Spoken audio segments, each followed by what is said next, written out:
Ngayon, open nyo lang yung Google search sa cellphone ninyo.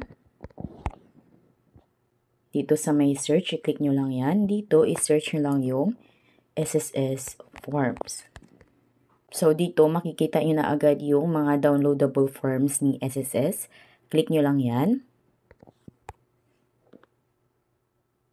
Ayan, andito na lahat yung mga form ni SSS na pwede nyong magamit for your SSS benefit or kung ano man yung mga concerns niyo is andito na lahat ng mga SSS form.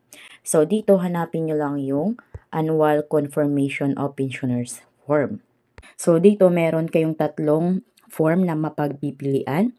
Ako form for the retirement or permanent total disability pensioner. Next naman is the ACO form for surviving legal spouse pensioner. Pangatlo is ACO form for representative payee of dependent minor or incapacitated children. Dito, kung ano yung applicable or kung anong klaseng pensioner kayo, so yun yung pipiliin ninyo. Kung halimbawa kayo ay surviving legal spouse pensioner, so itong form ang i-download nito. Click nyo lang yan. Then, click download. Then, ito na yung form na isa-submit ninyo through online. So, again, kung ano yung applicable or kung anong klaseng pensioner kayo, so yun yung pipiliin ninyong form. Para naman sa tutorial kung paano ninyo ito ma-fill out, so meron akong mga tutorial niyan guys sa YouTube. I-search nyo lang how to fill out SSS ACO form, Jubes Vlog. Lalabas na dyan yung mga tutorial ko kung paano kayo makapag-fill out dito. Next requirements naman tayo is kailangan mag-picture kayo, hawak nyo yung newspaper. So, ang newspaper dapat guys is updated. Dito, kailangan updated yung date na nakalagay sa inyong newspaper. Dapat updated or kasalukuyang date or month. Then guys, para naman sa mga nahirapan kung saan makabili ng newspaper, so punta lang kayo sa mga 7-Eleven branch at doon kayo bumili ng newspaper. So, updated sila. Halimbawa, pagpunta nyo sa 7-Eleven, so kung anong date na pagpunta nyo doon is, yun din yung date na binibenta nilang newspaper. Pwede din yung ganito guys. So, as you can see sa screen, andyan yung kompletong date. So, sa mga TV ninyo, manood kayo ng news, dapat lang na may kasama ang complete date ito. So, gayahin nyo na lang yung sample natin. Ganyan yung gagawin ninyo. Then, kailangan lamang na hindi malabo yung pagka-picture ninyo. Next requirements naman is your one valid ID. So, take note guys na pag once na primary ID yung gagamitin ninyo is kahit isang ID lamang. Driver's license ko is belong siya sa primary ID. So, isa lang yung ID na ipapasa natin. So, ano nga ba yung mga primary ID? Dito, ito naman yung mga primary ID na tinatanggap ni SSS pag once na mag-submit kayo ng ACOP online. Ito yung UMID ID, SSS ID, Philippine Identification Card, Alien Certificate of Registration, Driver's License, Firearm Registration, License to Own and Possess Firearms, NBI, Passport, Permit to Carry Firearms Outside of Residence, Postal Identity Card, Seaman's Book, at saka panghuli is Voter's ID. Ayan guys, so yan lang yung mga listahan ng mga tinatanggap ni SSS na mga ID. Ngayon, paano naman kung halimbawa is wala man lang kayong primary ID? So ito is mga primary IDs. So ang gagawin ninyo is pwede kayong makapag-submit ng any of two other IDs. Take note na pag once na wala kayo ni isa dito sa mga ID na naandito, pwede pa rin kayo makapag-comply ng ACOP. Kailangan nyo lang mag-submit ng dalawang IDs na secondary. So, ano yung mga secondary IDs? So, secondary IDs is tulad ng mga police clearance, PIN ID, PhilHealth ID, at Pag-ibig ID. Ngayon, pag once na kompleto na yung requirements ninyo, so pwede na tayong makapagpasa ng ating requirements sa SSS through online. Ngayon, open nyo lang yung Google search sa cellphone niyo. Dito sa may search, i-click nyo lang yan. Dito, search nyo lang yung SSS website. Ito na yung website ni SSS. Click lang natin yan. Ayan. Then, dito, scroll nyo lang pababa. Hanapin nyo lang yung Visit an SSS branch. Ayan. So, ito yung Find an SSS branch. Click lang natin yan. Ayan.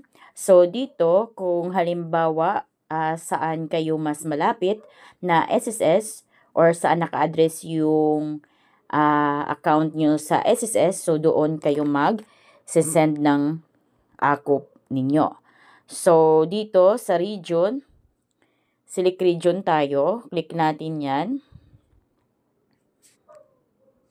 Halimbawa, kayo ay malapit sa SSS na NCR. So, click natin yung NCR. Next is kung saang SSS branch sa NCR. Click natin yan. Halimbawa, kayo ay malapit sa Antipolo or taga-Antipolo kayo. Piliin nyo lang yung Antipolo. Ayan. Then, click nyo lang itong search. Ayan. So, pag click nyo na yung search, makikita nyo na agad lahat ng details dito kay Antipolo. So, makikita nyo dito yung branch name, address, kompletong address ng branch ng Antipolo, kung ano yung contact number nila, at saka kung may contact person man, at yung last, ito yung pinaka kailanganin natin, yung email address ng Antipolo. So, yan yung email address guys na pagsisendan natin ng ating mga requirements para sa ating application sa AKOB. So, copy nyo lang yan or tandaan nyo yan. Ngayon, open nyo lang yung email ninyo. Ayan, open lang natin yung email natin. Then, dito, makikita na agad natin yung compose. Click lang natin yung compose. Ayan. Dito sa 2, lagay lang natin yung email address ni SSS. So, yung branch ng Antipolo is antipolo@sss.gov.ph. Ito na yon. Click natin yan. Ayan. Then, next is the subject. Dito sa subject, lagay lang natin na 2025 AKOP compliance. Then, dash, kung ano yung pangalan ng pensioner. So, kung halimbawa pangalan ng pensioner is Jubes Blog. Then, dito na tayo sa compose email. So, lagay lang natin, good day. Dito, lagay lang natin yung ating concern. So, good day. I'm, yung kompletong pangalan ninyo with the SSS number. Ayan, so lagay nyo yung SSS number ninyo. 1, 2, 3, 4, 5, 6, 7. Halimbawa, yun yung SSS number. Residing at. Tapos yung address ninyo. Halimbawa, Antipolo, Rizal. Ayan. Then, thank you. Ayan, ilagay ko na yung gusto kong sabihin. So, sa inyo naman, kung halimbawa may gusto pa kayong sabihin sa email ninyo, may concern pa kayo, or kung kaya kayo ay representative, or kaya kung kayo ay pensioner dahil sa minor children ninyo, then ilagay nyo din yung SSS number ninyo together with the SSS number ng deceased member. Ilagay nyo yung mga iba pang details dito kung ano yung applicable sa inyo. Attach na natin yung ating requirements. After nyan, click na natin to. Click natin yan. Then, dito sa mapagpipilian, so pwedeng click nyo tong camera kung pipicturan nyo pa yung requirements na isasubmit nyo dito. Or click nyo lang tong photos kung napicturan nyo na or kaya yung files. So, click nyo lang yan. Dito, hanapin lang natin yung ating pinicturan ng mga requirements. So, halimbawa, dito, ito na yon. Click natin yan. Ayan. Next is the valid ID. Ayan, dalawa na yung na-attach natin. Next naman is the ACOF form. Click lang ulit din natin to.